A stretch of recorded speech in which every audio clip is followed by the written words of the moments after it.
পত্রিকায় পড়েছি, আমরা সোশ্যাল মিডিয়াতে সামাজিক যোগাযোগ মাধ্যমে দেখেছি যে ব্যালট পেপার তারা গায়েব করে দিচ্ছে, সব ব্যালট পেপার নিজেদের কবজায় নিয়ে নিচ্ছে, অর্থাৎ আবার ভোট চুরির প্রক্রিয়া তারা শুরু করেছে।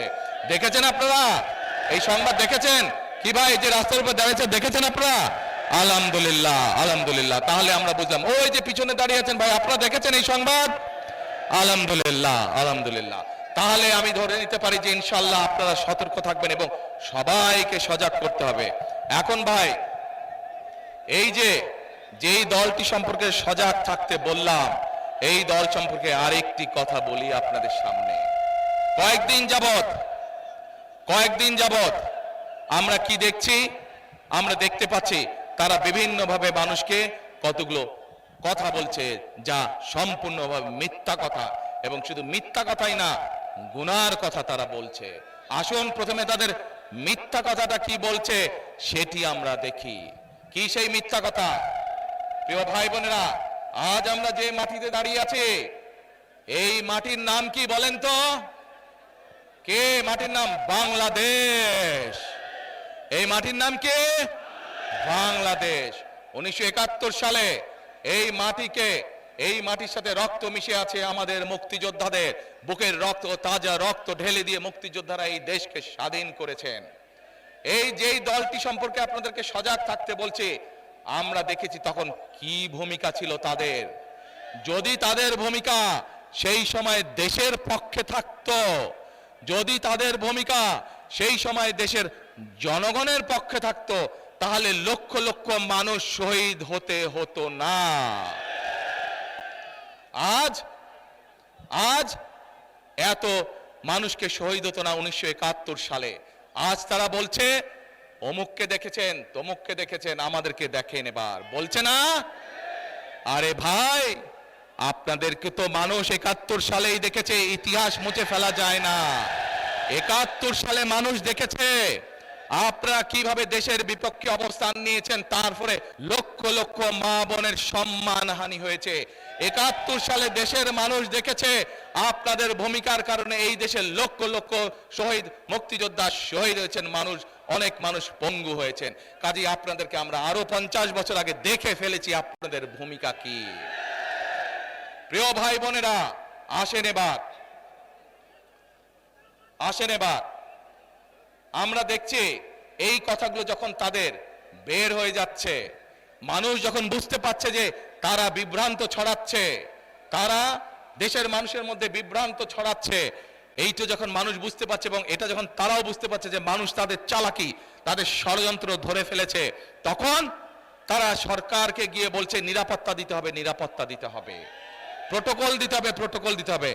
আজ এইখানে এই মঞ্চে দাঁড়িয়ে আমি সরকারকে অনুরোধ করব, এই অন্তর্বর্তীকালীন সরকারকে অনুরোধ করব, অন্তর্বর্তীকালীন সরকারের যারা প্রধান আছেন, ডক্টর ইউনূস সকলকে অনুরোধ করব, তাদেরকে যেই প্রোটোকল দিয়েছেন, আমাদেরকে যেই নিরাপত্তা দিয়েছেন, আমরা আপনাদের অনুরোধ জানাচ্ছি সরকারকে, বিএনপির পক্ষ থেকে, লাখো জনতার পক্ষ থেকে তাদের প্রোটোকল দরকারের 3 ডবল করে দেন। কারণ তাদের প্রোটোকল 3 ডবল করে দেন, কারণ তারা মানুষকে বিভ্রান্ত করছে এবং মানুষ এটা জানতে পেরে মানুষ তাদের উপরে ক্ষিপ্ত হচ্ছে। আমরা চাই না মানুষ ক্ষিপ্ত হয়ে মানুষ কিছু করে বসুক তাদেরকে। সেই জন্য সরকারের কাছে অনুরোধ থাকবে তাদের প্রোটোকল 3 গুণ বাড়িয়ে দেন, যা বিএনপিকে দেন 3 গুণ বাড়িয়ে দেন তাদের প্রোটোকল। প্রিয় ভাই বোনেরা, এবার জনগণের মধ্যে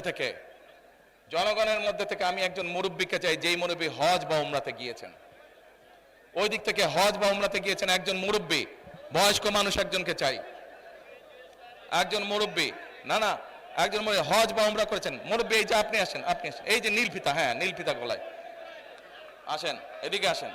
দেখেন এই যে দলটা কিভাবে উপরে নিয়ে আসেন, উপরে এই দলটা কিভাবে দেশের মানুষকে মিথ্যা তো বলেছে, দেশের মানুষকে কিভাবে ঠকাচ্ছে আমি আপনাদের সামনে প্রমাণ করে দিচ্ছি। বসেন আপনারা, বসেন।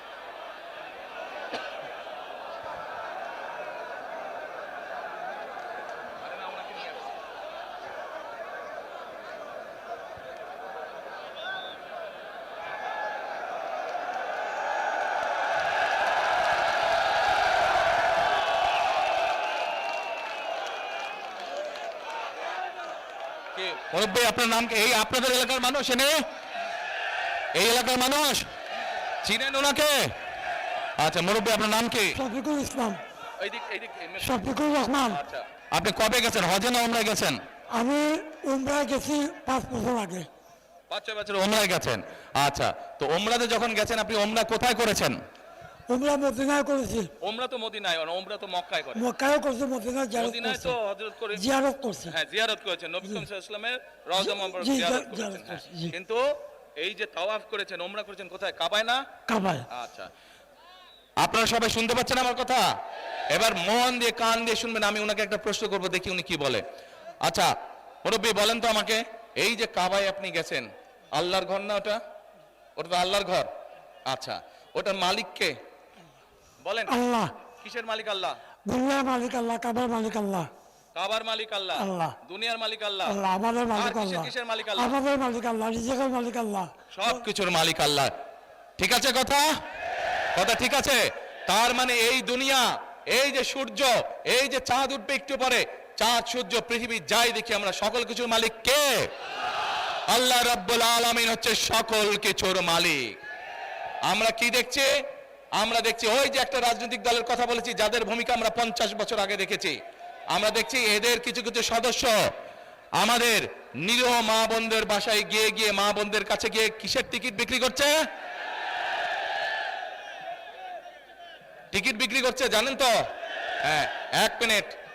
আচ্ছা মুরব্বী বলেন তো, এই বেহেশত বা দোজখের মালিক কে? আল্লাহ পরওয়ারদিগার। মুরব্বী বলেছে বেহেশত ও দোজখের মালিকও আল্লাহ তাআলা। আপনারা একমত? কারা একমত এটার সাথে হাত তুলেন, যারা যারা একমত এটার সাথে? সবাই একমত। আলহামদুলিল্লাহ, আলহামদুলিল্লাহ, আল্লাহু আকবার, আল্লাহু আকবার।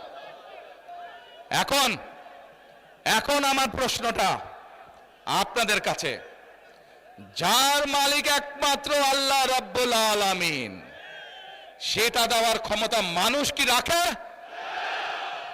তাহলে যে মানুষ গিয়ে বলে বেহেশতের মালিক আল্লাহ তাআলা, দোজখের মালিক আল্লাহ তাআলা, কে কোথায় যাবে সেটা সিদ্ধান্ত একমাত্র আল্লাহ তাআলা নেবে। তাহলে যারা গিয়ে বলে যে তাদেরকে ভোট দিলে বেহেশতে যাবে, এটা কি হতে পারে? মুনাফিকি না, এটা রীতিমতন শিরকি, শিরকি, শিরকি। আল্লাহর সাথে তারা তুলনা করছে। কাজেই 71 সালে তারা তো মানুষ হত্যা করেইছে। এখন তারা আবার বহু মানুষকে বিভ্রান্ত করে তারা শিরকির অংশীদার করছে। কত বড় মুনাফিক, কত বড়! তাহলে চিন্তা করেন, যারা এই ভোটের আগে আপনাদের ধর্মে, আমাদের বাংলাদেশের মানুষের ধর্মীয় অনুভূতিতে আঘাত করে মানুষকে ঠকাচ্ছে, এরা যদি কোনোভাবে, আল্লাহ মাফ করুক আল্লাহ না করুক, কোনোভাবে যদি ক্ষমতায় যেতে পারে, এরা কিভাবে মানুষকে ঠকাবে চিন্তা করেন।